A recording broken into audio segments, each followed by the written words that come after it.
Bom dia, turma. Eu sou a professora Regiane Queiroz. Eu vou dar continuidade às aulas de epidemiologia e hoje nós vamos falar da primeira parte das aulas de medidas de morbidade e de mortalidade.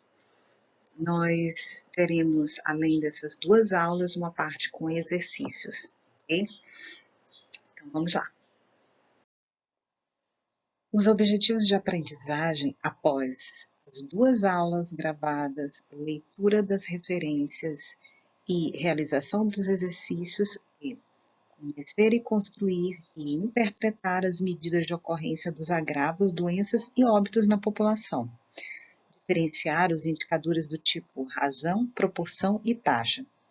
Compreender a relação entre prevalência e incidência. Discutir as potencialidades e limitações dessas medidas e das principais fontes de dados utilizadas na sua construção. Contextualizando, é válido relembrar que um dos usos da epidemiologia é exatamente analisar a situação de saúde de uma determinada população, para que essa análise seja capaz de orientar a tomada de decisão em prol de evidências, mas também de providências.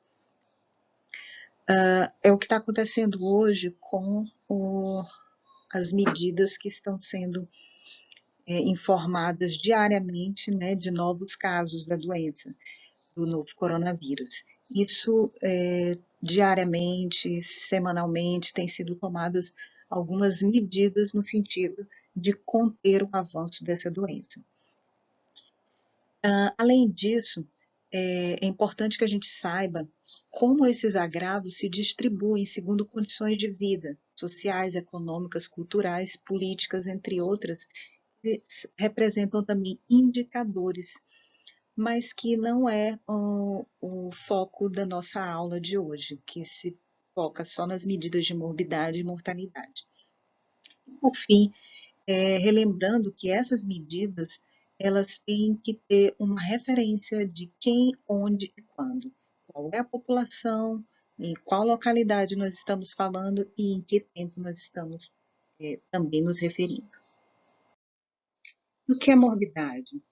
Morbidade é um termo genérico usado para designar o conjunto de casos de uma dada doença ou agravo à saúde que atinge um grupo de indivíduos. Então, é considerado agravo algumas condições relacionadas a causas externas, como violência, queda, acidentes, mas também pode ser sintomas como diarreia, dor de cabeça, né, ranger os dentes, isso tudo pode ser considerado como morbidade. Bom, e como se dá essa morbidade e também a mortalidade? Ela pode se dar ao longo de uma história natural de uma doença qualquer, e nós vamos ter o estado mórbido e algumas doenças podem ser fatais e, portanto, levar à morte.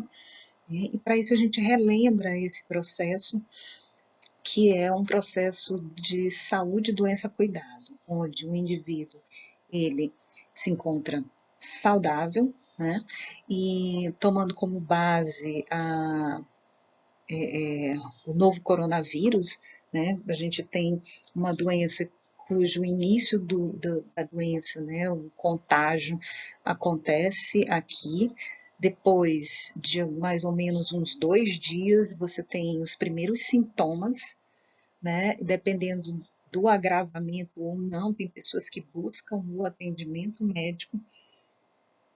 Com isso, pode-se lançar a mão de exames complementares, inclusive os testes para fechar diagnóstico da doença, e sendo implementado um tratamento que vai levar em torno, né, de uma história natural, deixando apenas com que aquele processo ocorra em torno de 2 semanas ou mais, dependendo do agravamento, e aí você pode ter, né, a cura, o controle, pode haver como resultado incapacidade ou morte. E para que a gente consiga obter, né, informações acerca dessas etapas aqui de um processo, saúde, doença, cuidado, a gente tem que lembrar que as principais fontes de dados, elas vêm por meio de entrevista, principalmente nos inquéritos epidemiológicos, por meio de registros médicos ambulatoriais, mas também por meio de registros hospitalares. E agora, com o novo coronavírus, até outros registros, como o de cartórios, onde são registrados as declarações de óbito.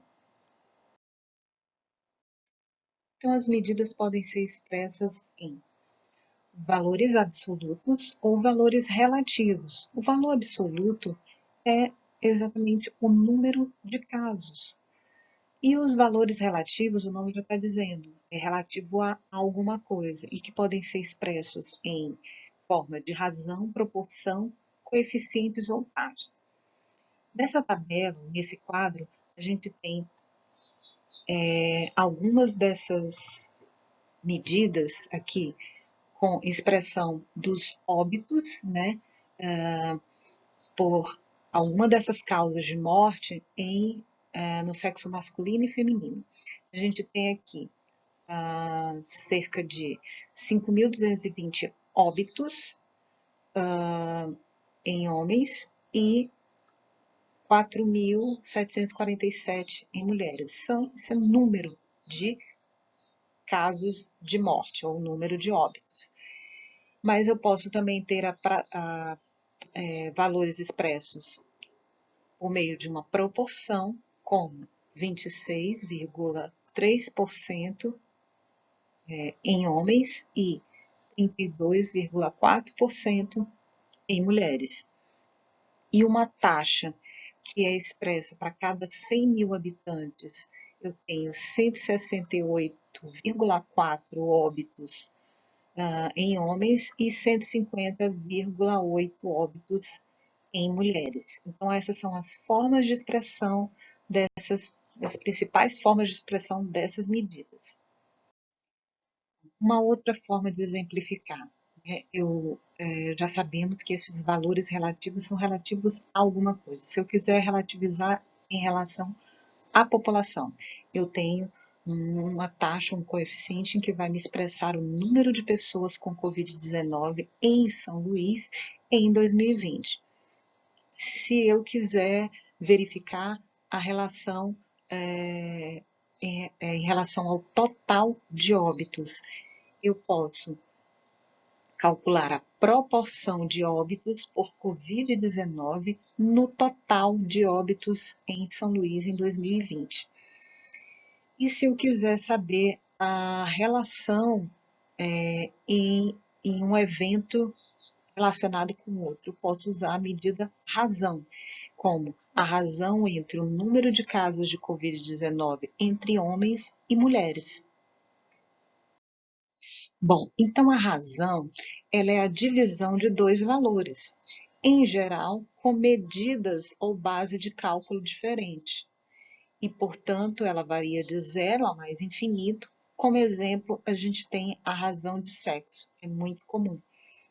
Então, nesse gráfico está expresso, né, a razão de sexo da população adulta de Natal, em que se observa que a menor razão de sexo verifica-se na faixa etária de 80 anos ou mais, em que nessa faixa etária há apenas 50 homens para cada 100 mulheres.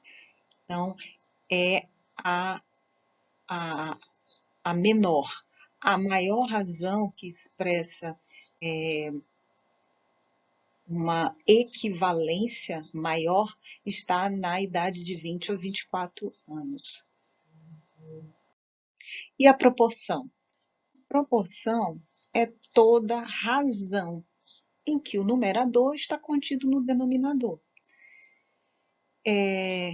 Ela varia de 0 a 1 quando ela é expressa em termos absolutos e varia de 0% a 100% quando ela é expressa em termos relativos percentuais, né? Então, dos 50 participantes de uma festa, 10 tiveram Covid, ou 0,2 ou 20%. Então, esse gráfico em pizza mostra a representação gráfica dessa proporção, em que você tem um todo, né, que seriam os 50 participantes da festa, e depois 20% dos indivíduos ficaram doentes e os 80% sadios. E essa representação mostra, portanto, a proporção. E a taxa ou coeficiente? Bom, refere-se a uma intensidade ou uma velocidade de uma mudança por unidade, que em geral essa unidade é o tempo. É uma medida de probabilidade ou risco de ocorrência de uma doença. Pode variar de zero a mais infinito e corresponde ao número de eventos reais e os que poderiam acontecer. Em geral, é multiplicado por uma potência de 10. Os autores consideram que a taxa se diferencia do coeficiente exatamente pela sua multiplicação por 10. Mas é claro que, em geral, a gente faz essa multiplicação para nós termos padronização e melhor leitura dos resultados. Um exemplo de taxa ou coeficiente. De cada 1.000 habitantes, 5 tiveram Covid-19. Ou seja, a chance ou o risco de uma pessoa ter a doença é de 5 em cada 1.000 habitantes. Bom, então, para se calcular a frequência com que as doenças ou problemas de saúde acometem a população, são utilizadas as seguintes medidas de frequência: a incidência e a prevalência.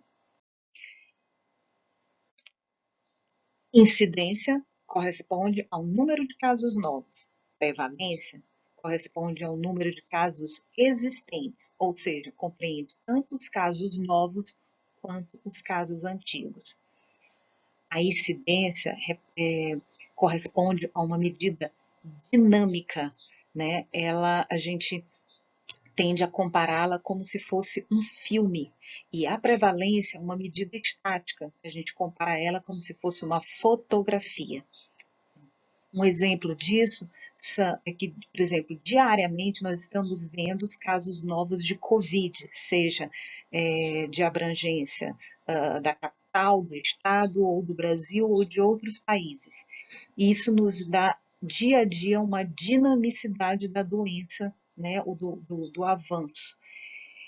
Ao passo que a prevalência, a gente pode vê-la quando você determina um ponto para medir os casos novos, juntamente com os casos de pessoas que ainda estão doentes ou antigos.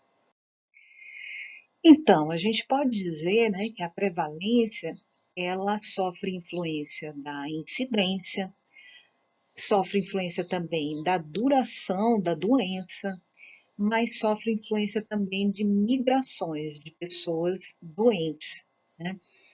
E para isso a gente deve ter o conhecimento de duas definições importantes, que uma é a população estática, em que não há migração e, portanto, é o que se pretendia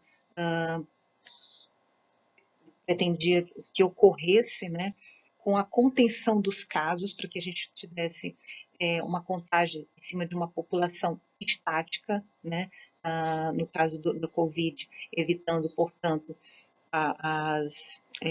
bloqueamento de aeroportos, de rodovias, né?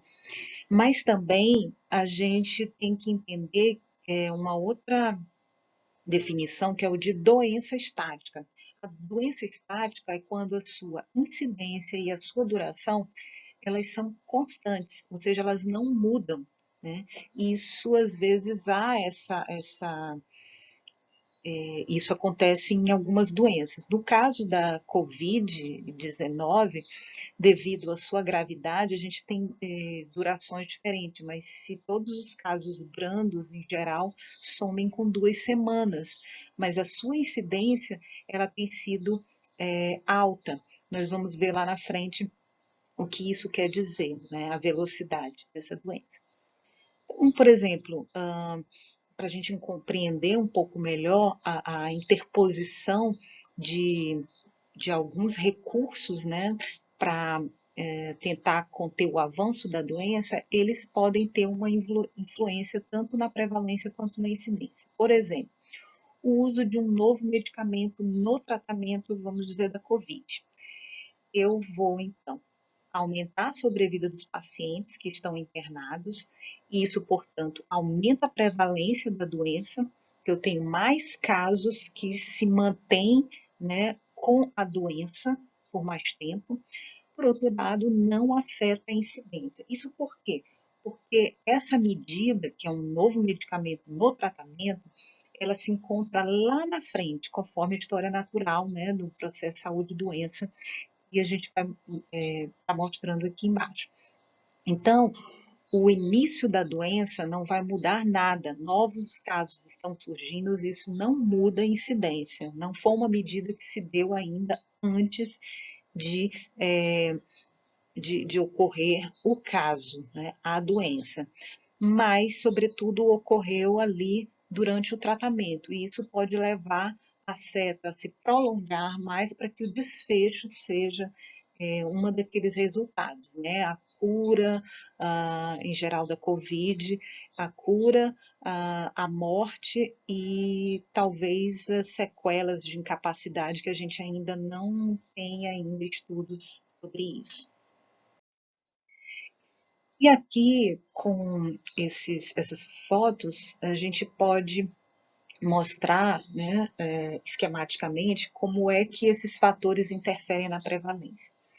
Então, do lado esquerdo eu tenho esse tanque, né, em que todos os casos existentes correspondem à prevalência da doença, né, e eu tenho, portanto, uma torneira em cima que aumenta o número de casos, que são os casos novos, que podem vir por meio de aumento, né, da incidência da doença ou da imigração, chegada de pessoas doentes nessa população aí desse aquário, desse tanque. E temos uma diminuição dessa prevalência se houver cura, óbito ou emigração, que é a saída de pessoas doentes dessa população e saem da contagem, portanto, da prevalência. Do outro lado, mais facilmente, a gente tem, então, as torneirinhas, né, que aumentam a prevalência, que é da incidência e da imigração, e as 3 torneirinhas que diminuem a prevalência por meio de cura, de óbitos e de emigração, né?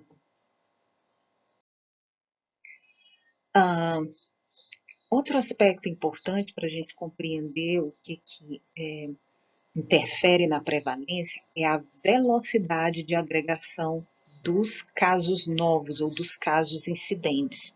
Se vocês observarem essa figura de cima, né, nós temos a medida de prevalência, né, quando o tanque estava com um certo número de casos, né, prevalentes. E esse tanque, ele aumentou mais rápido no tanque do lado direito do que no tanque do lado esquerdo. Isso por quê? Então, vamos observar para as torneirinhas. Na torneirinha do lado direito, eu tenho muito mais gotas, né, saindo, quer dizer, é mais rápido a ocorrência de novos casos e a ocorrência de imigrações e também de recidivas de uma determinada grave ou doença. E do lado esquerdo, essa torneirinha tem menos gotas, ou seja, há uma baixa velocidade de acúmulo de novos casos. É o que acontece com o COVID em que, se você não tiver exatamente as medidas para diminuir o contágio, você vai ter muito mais rapidamente, né, novos casos ocorrendo. E aqui a gente pode ter embaixo, né, o que ajuda a explicar aquela saturação, porque que a gente tinha que diminuir, né, a curva, né, dos casos da doença, para que isso não sobrecarregasse o sistema de saúde. E aí a gente fica fácil a gente ver quando esse tanque do lado direito, ele poderia ser exatamente a curva vermelha, em que rapidamente você tem o aumento de casos, então essa prevalência se concentra em um curto espaço de tempo. Ao passo que, se você tiver um achatamento dos casos, você está tendo uma baixa velocidade de agregação dos casos e, portanto, abaixo da capacidade do sistema e que você pode ofertar tratamento oportuno e adequado sem haver uma falência, né, dessa capacidade do sistema. Tipos de incidência. Bom, vamos relembrar que uma taxa de incidência, ela é, por definição, uma medida típica de risco de adoecer ou de sofrer agravo. Então, ela é fundamental em estudos de fatores de risco de doenças em que se considera em que uma alta incidência significa um alto risco de uma pessoa ou de uma comunidade, né, adquirir aquela doença. Mas a gente tem uma incidência das qual a gente tem dado exemplo, que é a mais comum, incidência cumulativa, acumulada ou proporção de incidência, que tem um caso específico chamado de taxa de ataque, e temos a densidade de incidência. Vamos ver as diferenças. Podemos, então, diferenciar, né, um tipo de incidência da outra apenas pelo denominador. O numerador ser sempre o mesmo, número de casos novos. Mas na incidência cumulativa, você tem no denominador a população exposta ao risco. Portanto, essa medida é uma medida de risco, mede probabilidade, em que a gente tem que especificar o período de tempo e vão ser considerados todos os indivíduos que tiveram segmento completo e não faleceram por outras causas. Ela vai expressar a probabilidade de que um indivíduo livre de uma doença, no início do período de tempo, desenvolva ou adquira esta doença durante este tempo.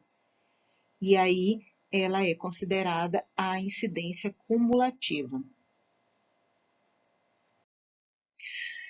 E a taxa de ataque, o coeficiente de ataque, é uma particularidade dessa incidência cumulativa, típicas de surtos epidêmicos. Você tem uma multiplicação por 100, né? Então ela é expressa em percentagem, e são típicos de agravos de natureza aguda que colocam em risco toda ou parte dessa população durante um período limitado. Por isso ela tem essa denominação especial de taxa de ataque. Então, logo no momento em que o surto ou uma epidemia ela eclode, e a duração, essa evolução da doença, a gente calcula logo o coeficiente de incidência que recebe essa denominação e que deve ser entendido como uma taxa de incidência referida a uma população específica ou a um grupo bem definido de pessoas, limitado a um período de tempo, de dias ou semanas, que é localizado em uma área restrita, né? Então, por exemplo, em um surto de gastroenterite, em um grupo de indivíduos que, por exemplo, frequentou ali um restaurante, aí você pode originar o cálculo desse coeficiente ou taxa de ataque como uma relação entre o número de pessoas que foram acometidas e o número de pessoas que estavam presentes no evento. Já a densidade de incidência, ela se diferencia também pelo seu denominador.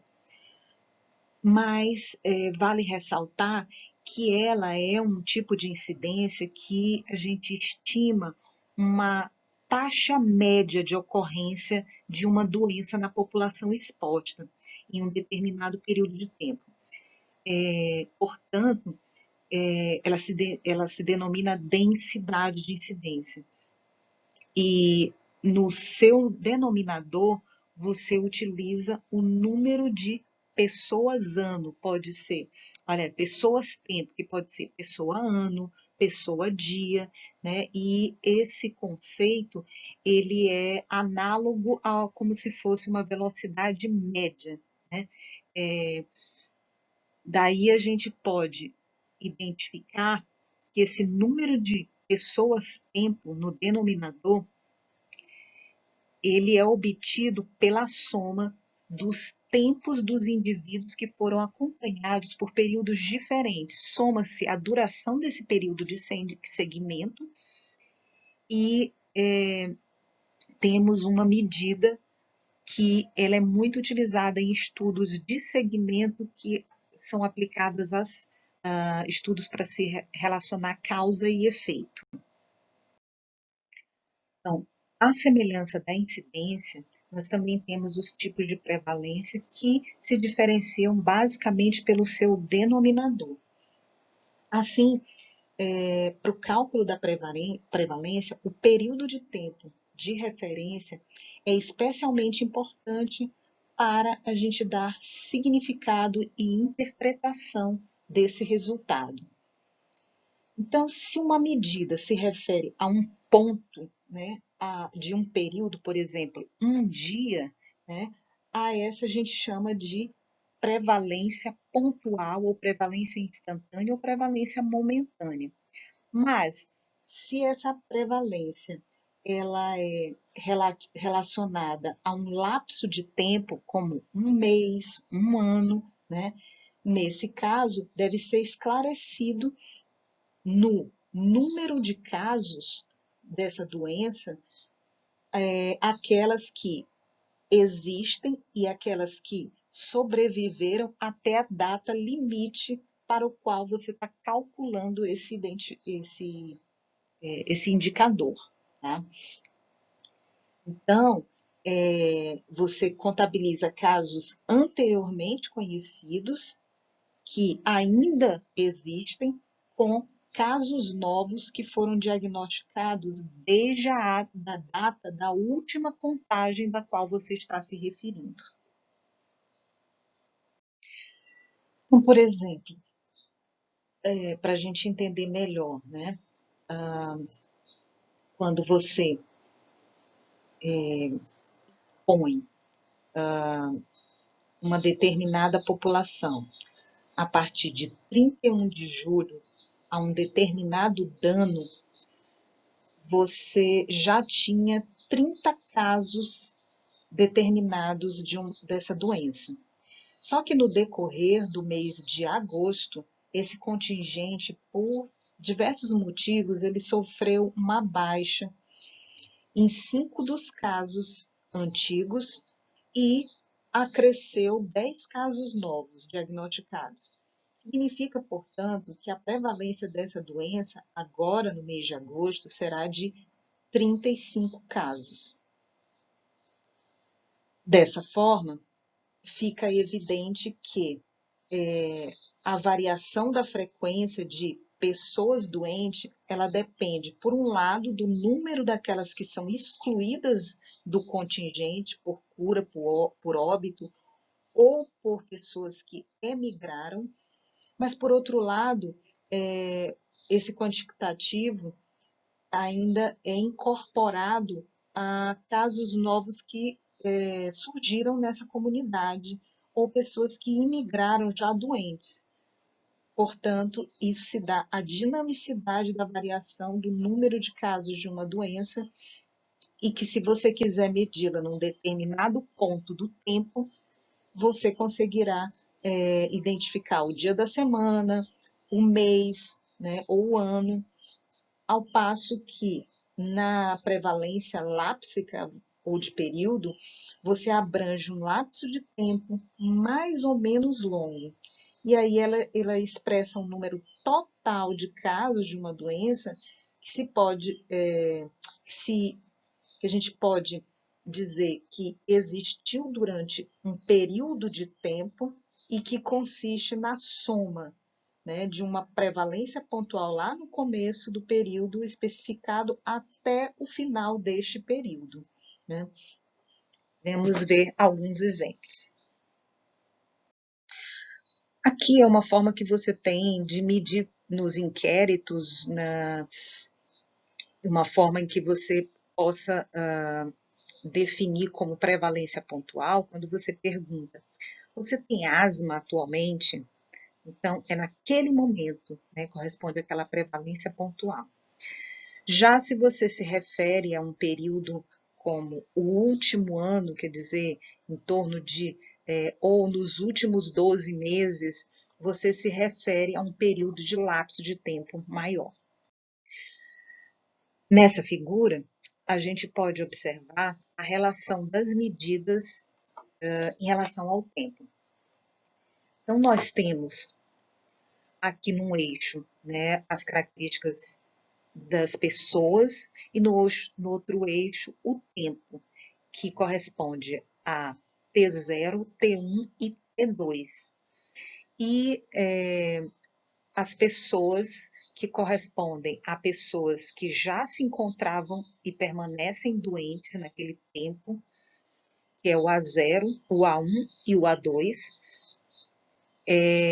Pessoas que correspondem a novos casos ou pessoas novos doentes, que corresponde a B1 e a B2, né?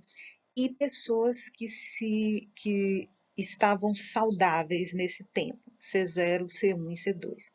Com isso, a gente observa a dinâmica que é, né, você falar de incidência, que é no tempo T1 e no tempo T2, mas também a prevalência, que eu posso vê-la no tempo T0, correspondendo ao A0, pessoas que já vinham com a doença, né? No tempo T1, essa prevalência já corresponde a o A1 mais o B1, né? São os casos novos e os antigos que já existiram, e no tempo T2, veja como aumenta, né? E aí a incidência também no tempo T1 é menor e a incidência no tempo T2 maior. E com isso o número de pessoas saudáveis vai diminuindo ao longo do tempo e dá uma ideia de intensidade e dinamicidade sobre uma doença em relação à população quando você analisa o tempo, o período que você que é importante para conhecer aquela doença. Então vejam qual é o perigo de se usar a prevalência para avaliar causalidade. Vejam que eu estou fazendo aqui, de repente eu estou fazendo um estudo para verificar a relação entre doença arterial coronariana e colesterol. Se eu pegar a medida de prevalência, eu vou encontrar uma mesma prevalência de 9% entre pessoas com doença arterial crônica e colesterol alto, mas também um colesterol baixo. Então, eu vou ter uma relação neutra, não existe diferença. Esse é um risco, quando o correto é você calcular a incidência, já essa incidência, né, da doença entre pessoas que tinham colesterol alto foi de 16%, quando comparado a pessoas com colesterol baixo, que foi de 5%. Tá? Então, o uso dessas medidas é muito importante. Um outro exemplo, rastreamento de tuberculose. Então, eu tenho apenas esses dados. Eu tenho uma população de 1.000 pessoas que foi rastreada em Hitton e esse mesmo número que foi rastreado em Lawton. E eu encontrei um número com radiografia de tórax positiva 100 em uma cidade e 60 em outra. Eu posso dizer que o risco de tuberculose é maior na população de Hitton? Vamos pensar. Bom, dado que eu já sei que prevalência é igual a incidência vezes a duração da doença, né? Se eu olhar para a população rastreada em Hitton, que foi de 100, e eu souber de como foi extraído esses dados, eu vou ter, então, que eu tenho uma incidência anual de, ou seja, de casos novos, né, por tuberculose, de 4 pessoas, de 4 doentes, ao longo de 25 anos de duração. Então, eu multiplico 4 vezes 25, o que dá 100, né? Uma prevalência pontual de 100. Já em Lawton, eu tenho uma incidência anual de 20 casos, né? Ou seja, 20 casos por ano, mas a duração da doença é de apenas 3 anos.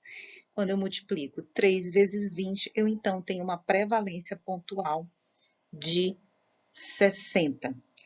Dessa forma, eu posso concluir que eu tenho um risco maior. Então, primeiro, essa medida não é medida de risco, mas é uma medida importante, a prevalência pontual, para eu pensar em organizar, em melhorar, em avaliar, né, a minha estrutura, o meu serviço. Então, o que, que nos diz esses dados? Eu posso pensar que em Hilton, eu tenho uma incidência anual baixa, em Lawton, uma incidência alta. Por outro lado, a duração da doença em Hilton é muito maior do que em Lawton. Eu não sei se essa prevalência, essa duração de 3 anos, ela está faltando ainda eu saber mais dados. Eu posso pensar que esses casos eles estão durando menos e aí as pessoas morrem, né? Ou eu estou com a implementação de algum medicamento em que as pessoas em 3 anos se curam. E o mesmo eu posso pensar para Riton. Então, eu tenho uma incidência anual baixa em comparação a Lawton, mas eu posso pensar que as medidas de prevenção dessa doença estão sendo melhores em Hitton do que em Lawton. E posso pensar também que em Hitton eu tenho medicamentos que fazem prolongar a duração dos doentes, né? E com isso eu tenho mais pessoas vivendo por mais tempo com essa morbidade. Então, são coisas para a gente pensar com esses pequenos exemplos. Outro aspecto que a gente tem que pensar são nas fontes de dados de onde a gente obtém essas medidas de morbidade. Elas já falamos que elas vêm por meio geral de entrevistas, registros médicos, hospitalares. Falei do novo coronavírus que podem vir agora até por cartórios, né? Nós temos também um registro de base de mortalidade, que é o SIM, Sistema de Informação de Mortalidade. E vamos pensar como essas fontes podem interferir, né, no dado obtido para a morbidade. Bom, eu tenho, então, que pensar que existem problemas com as medidas que podem estar relacionadas ao numerador ou ao denominador. Subregistro é um, que está ligado tanto ao denominador quanto ao numerador dessas medidas. Geralmente, a base populacional, o subregistro é menor, mas se eu for pensar em outras populações que possam expressar o risco, né, da população exposta, o registro de população exposta, eu posso ter dificuldades para mensurar, né? Além disso, eu tenho a importância de ter critérios diagnósticos padronizados, por isso é que existe a CID, que corresponde a uma padronização, né, dos agravos à saúde com parâmetros internacionais, então podem ser comparados à mesma doença em diferentes localidades, né? Mas eu tenho também a possibilidade de uma doença nova, eu estar medindo os meus casos, como tem acontecido com o novo coronavírus,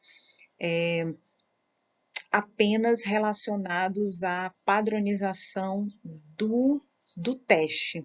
Então, eu estou considerando COVID apenas quem deu o teste positivo associado, né, ou não aos sintomas, ou eu poderia também usar o critério epidemiológico da doença. O critério epidemiológico leva em consideração os sintomas e os contatos, os vizinhos, né, de uma região que já se encontrou com um padrão de epidêmico naquela região. Com isso, eu posso simplesmente, se eu descartar essas pessoas, eu posso estar subestimando os casos porque eu não tenho teste suficiente e também porque as pessoas podem não estar procurando os serviços de forma constante, né? Além disso, eu tenho, por exemplo, testes sendo realizados por COVID apenas nas admissões hospitalares. Com isso, eu estou selecionando as pessoas que estão com o COVID mais grave e posso pensar também numa seletividade por pessoas que tenham um poder aquisitivo maior, mais ricos. É o caso, por exemplo, dos Estados Unidos, que não tem um serviço de abrangência universal, né, do seu sistema de saúde, e que as pessoas mais ricas vão ter condições de pagar pelas admissões hospitalares em comparação àquelas que não têm. Posso pensar também em registros hospitalares que não devem ser colocados apenas como casos que vieram de uma população. Eles são casos restritos, né, à hospitalização, mas não é de base populacional. Também posso pensar na dificuldade que é você ter admissões, você ter os registros, mas eles no momento que você precisa, eles estão apagados, não foram computadas algumas informações importantes, né? Os dados estão ausentes ou ilegíveis ou incompletos, e isso dificulta fechar um diagnóstico, né? Aqui a gente tem algumas figuras que expressam essa dificuldade que é medir a morbidade, porque é um conceito bastante utilizado, sobretudo para as doenças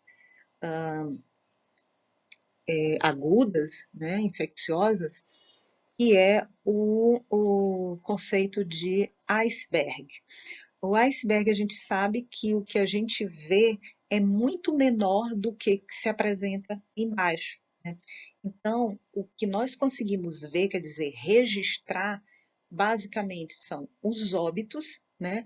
Ah, os casos graves, que em geral são internados, mas também manifestações clínicas moderadas que chegaram a procurar algum serviço de saúde e tiveram o seu diagnóstico.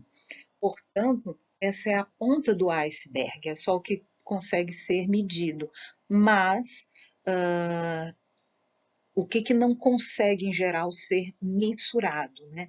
São os casos assintomáticos, que, portanto, as pessoas nem procuram o serviço, aqueles sintomáticos, mas que preferem ficar em casa e não procurarem o serviço, casos que procuram um serviço, mas que não conseguem ser diagnosticados, e casos que, embora tenham sido diagnosticados, eles não foram registrados ou não foram dadas as informações para os serviços de saúde. Todas essas situações dificultam a mensuração, né, da morbidade. Por fim, um último exemplo para a gente exercer o raciocínio epidemiológico. Então, se você observa um determinado artigo de uma revista em que lá tem alguns dados que dizem o seguinte: 1.000 mulheres foram assassinadas no Rio de Janeiro em 2004. 900 pelos maridos, 50 pelos amantes, 50 por desconhecidos. Conclusão do artigo: é mais perigoso ser casada do que ter um amante. Eu posso fazer essa conclusão? Será que não estão faltando dados? Como será que eu posso comparar realmente essa situação? Então, vamos ver. Bom, acertou quem fez o raciocínio de que eu precisava padronizar. Como é que eu padronizo? Construindo taxas. E para eu construir taxas, eu preciso de informações, sobretudo no denominador. Então, digamos que há 2 milhões de mulheres casadas, e aí, portanto, eu tenho no meu numerador os 900 assassinatos, num total de uma população de 2 milhões de mulheres casadas, 900 assassinatos em casadas, num total de 2 milhões de mulheres casadas. Então, eu vou ter um coeficiente de 0,00045, que é uma medida esquisita para a gente raciocinar, né? E aí a gente transforma isso, né, em 4,5 para 10.000, e temos, portanto, a padronização de 4,5 vezes 10 à quinta, né? E aí, digamos ainda que há 10.000 mulheres com amantes. Então, esse é o meu denominador. Eu tenho 50 assassinatos de mulheres com amantes, num total de população que era 10.000 mulheres com amantes. Com isso, eu tenho um coeficiente de 0,005. Para facilitar, eu coloco 50 por 10.000 casos e, portanto, 50 vezes 10 aqui. Agora eu tenho a padronização, né, com taxas, e eu concluo que, que morrem mais mulheres vítimas de amantes, né, mulheres que tinham amantes, do que mulheres casadas. Então, prestem atenção. Mas isso é só um exemplo, é só uma brincadeira. E para fechar a aula, eu me despeço e peço desculpas. Essa tem sido as primeiras aulas para ser dada por meio de ensino remoto, e a ideia é que a gente possa aperfeiçoá-las ao longo do tempo. Até a próxima!